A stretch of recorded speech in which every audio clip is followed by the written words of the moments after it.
आज काफी दिनों के बाद एक बार फिर से हम अपनी एक्टिव और पैसिव वॉइस की जो क्लास चल रही थी उस क्लास को कंटिन्यू करते हैं। आज उसी को आगे बढ़ाते हुए हमारा चलेगा प्रेजेंट कंटीन्यूअस टेंस का कौन सा सेंटेंस? Interrogative sentence. तो प्रेजेंट कंटीन्यूअस टेंस के इंटरोगेटिव सेंटेंस की पैसिव वॉइस बनाने के नियम क्या हैं और पैसिव वॉइस बनाने का तरीका क्या है, रूल क्या है, आइए पहले हम नियम को और उसके बाद उसके एग्जाम्पल को समझते हैं।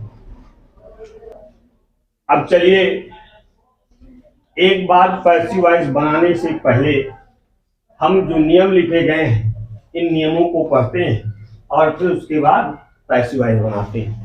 नियम क्या है हमारा कि इस टेंस के प्रश्नवाचक वाक्यों की पैसिव वॉइस बनाते समय कर्ता के अनुसार सहायक क्रिया क्या लगाएंगे? इज, एम या आर का प्रयोग कहां पर करते हैं? कहां पर? कर्ता से पहले। और उसके बाद क्या लगाते हैं?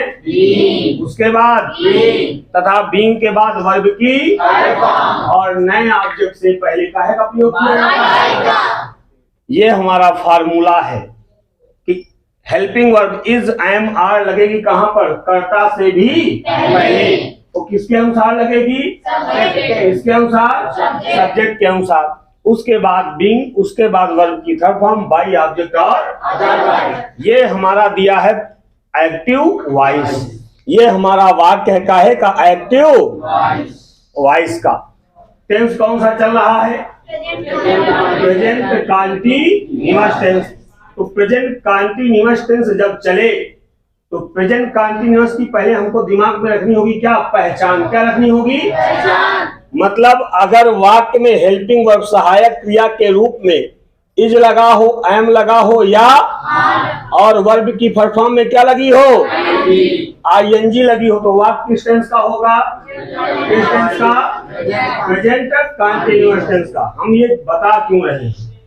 क्योंकि पैसिव वॉइस बनाते समय सबसे पहले नंबर पर हमको जो वाक्य दिया होता है उस वाक्य का क्या पहचानना होता है? टेंस। क्या पहचानेंगे हम? टेंस। और उसके बाद दूसरे नंबर पर हम पहचानते हैं क्या? सब्जेक्ट और ऑब्जेक्ट को। अब ये बताओ ये किस टेंस का वाक्य लग रहा है? कैसे जान गए? क्योंकि हेल्पिंग वर्ब में यहाँ पे क्या लगा है और मेन वर्ब में क्या लगा है? क्लियर हुआ? तो हम कह सकते हैं on the behalf of those we can say that this sentence belong to present continuous. Clear? अब उसके बाद देखिए जब पैसिव वॉइस बना तो हम क्या क्या ढूंढे इस वाक्य में? सब्जेक्ट और ऑब्जेक्ट। सब्जेक्ट कहां पर लिखा होता है?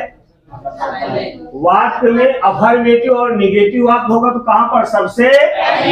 और अगर इंट्रोगेटिव वाक्य होगा तो सहायक क्रिया के बाद। तो यहाँ पर सहायक क्रिया के रूप में क्या लिखा है? आर। और आर के बाद क्या लिखा है? तो कर्ता क्या हो गया? दे। तो हमको पहली चीज मिल गई क्या? सब्जेक्ट। क्या मिला? दे। और उसके बाद हम क्या ढूंढे? क्या ढूंढे? ऑब्जेक्ट क्या है? ऑब्जेक्ट कहां पर लिखा होता है? क्रिया के तुरंत काम कौन सा हो रहा? फ्लाइंग। तो फ्लाइंग के तुरंत बाद क्या लिखा है? आकाइट। तो ऑब्जेक्ट क्या हो गया? आकाइट। ये हमारा बन गया क्या? ऑब्जेक्ट। और पैसिव वॉइस का नियम क्या है? याद है? याद है कि नहीं? क्या नियम है? गुड। सब्जेक्ट को ऑब्जेक्ट को बदल देते तो कर्ता के रूप में सबसे पहले क्या लिख देंगे हम? क्या लिख दें? आ काइट। हमने ये लिख दिया। अब लेकिन फार्मूले पर आइए। फार्मूला क्या कहता है? कर्ता से पहले हमको क्या लगानी? हेल्पिंग मतलब इज, एम या आर तीनों में से एक। तीनों लगा दिया है? एक लगेगा। अब काइट एक है कि कई हैं? तो हेल्पिंग वर्ब क्या लगेगा? पक्का। हमारा हो गया हेल्पिंग वर्ब इज। हमने लिखा इज अ काइट। सब्जेक्ट के बाद सब्जेक्ट के बाद being is a kite, being के बाद वर्ब की फ्लाइंग का third form phloem, is a kite being phloem, और उसके बाद बाई के बाद ऑब्जेक्ट के रूप में अब क्या लिखा जाएगा भाई? जब ऑब्जेक्ट को तुमने सब्जेक्ट बना लिया तो जो सब्जेक्ट होगा वो कहाँ जाएगा? ऑब्जेक्ट के रूप में जाएगा कि नहीं जाएगा? हैं? तो हो गया बाई, दे धरा के हम रह जाएगा, और बचा क्या? In the field. बताइए समझ में आया कि नहीं आया? हैं? एकदम आ गया। अभी कम आया है, कम आया है ना? अब चलिए एक वाक्य और दूसरा देखिए। दूसरा वाक्य है हमारा am I insulting him for his mistake. वाक्य हमारा am I insulting him for his mistake, ये वाक्य है। अब इसमें भी हमको क्या क्या ढूंढना है? सब्जेक्ट और ऑब्जेक्ट। इस वाक्य में सब्जेक्ट क्या है? क्या है? आई, ये हमारा सब्जेक्ट है। ऑब्जेक्ट क्या है? ऑब्जेक्ट क्या है? हिम, ये हमारा ऑब्जेक्ट है। तो जब पैसिव वॉइस बनाएंगे तो कर्ता के रूप में क्या लिखा जाएगा? ऑब्जेक्ट हमारा कर्ता के रूप में लिखा जाएगा। लेकिन हिम जब इधर कहे में होता है, कहे में। अब हेल्पिंग कर्ता से पहले हमको क्या लगानी है? हेल्पिंग और सहायक किया तो क्या लगा दे? बोलिए। तो हमने लगा दिया इज, उसके बाद ही के बाद बीइंग, इज ही बीइंग, और उसके बाद बीइंग के बाद वर्ब की थर्ड फॉर्म। काम कौन सा हो रहा है? इंसल्ट का third form insulted, is he being insulted, और उसके बाद वर्ब की थर्ड फॉर्म के बाद बाई के बाद ऑब्जेक्ट क्या हो जाएगा? आई, उधर जाएगा कहाँ रह जाएगा? बाई मी, और लास्ट में बचा क्या?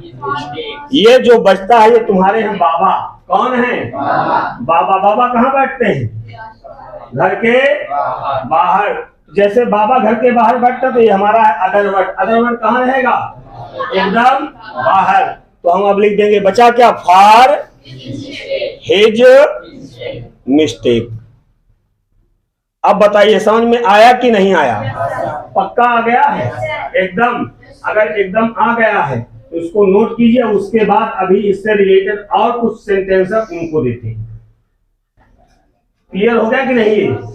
अब उसके बाद थोड़ा सा एकदम हल्का सा अलग प्रकार का एक वाक्य इन दोनों वाक्यों में, और जो वाक्य लिखने जा रहे हैं उस वाक्य में डिफरेंस है, लेकिन कितना है?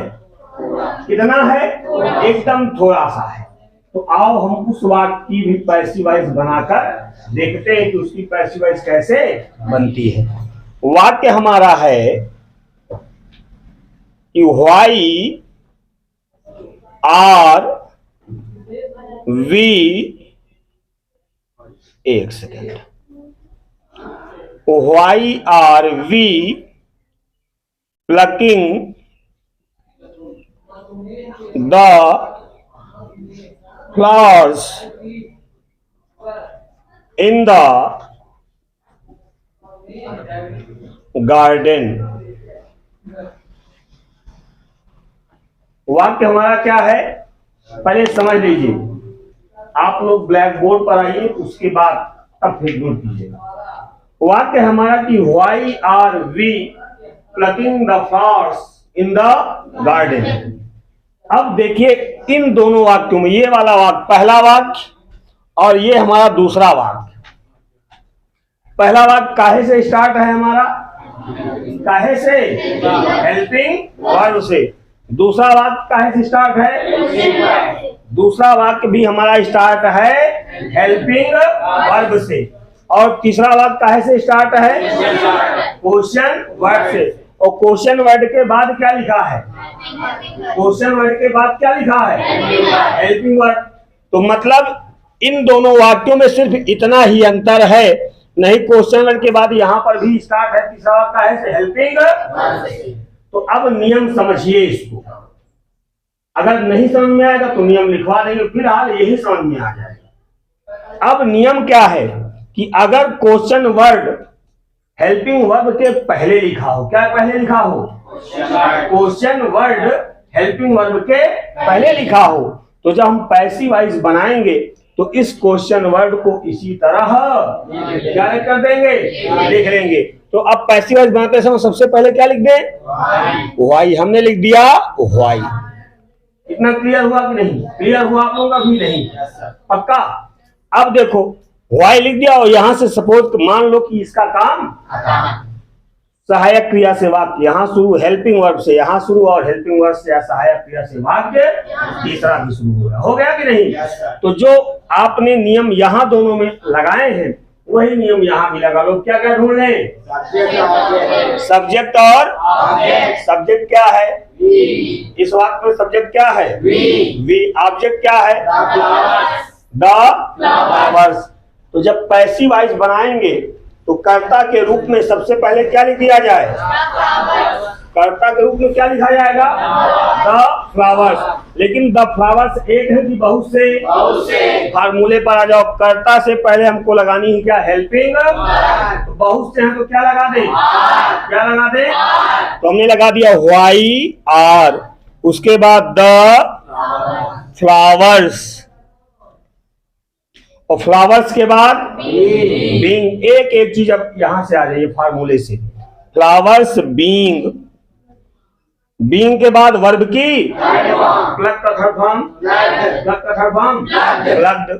हमने कर दिया बीइंग प्लग्ड, और प्लग्ड के बाद वर्ब की थर्ड फॉर्म के बाद बाई, बाई के बाद ऑब्जेक्ट। अब ऑब्जेक्ट के रूप में क्या लिखा जाएगा? वी। ये हमारा सब्जेक्ट है। वी जब जाएगा ऑब्जेक्ट के रूप में क्या बनता है? अस में। तो बाई अस। बचा क्या? बचा क्या?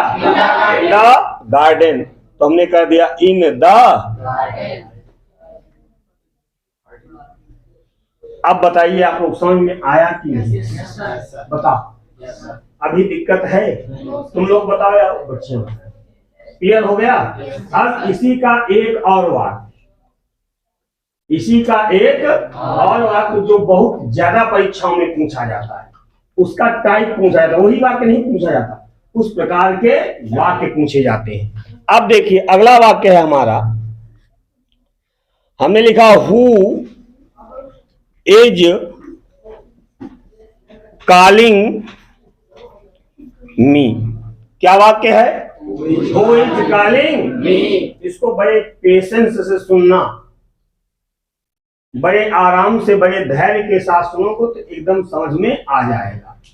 और हम एक नहीं, हु से जो वाक्य इंट्रोगेटिव शुरू होते हैं उसकी पैसिव वॉइस बनाने के आपको दो नियम बताते हैं। कितने नियम? दो। दोनों में से जो ज्यादा आपको अच्छा लगे, जो ज्यादा सरल लगे, उसको आप जो है अपने प्रैक्टिस में ला लीजिएगा। ठीक। अब देखो वाक्य हमारा हु इज कॉलिंग मी, वाक्य तो इंट्रोगेटिव का ही लग रहा कि नहीं लग रहा है? पक्का लग रहा है ना?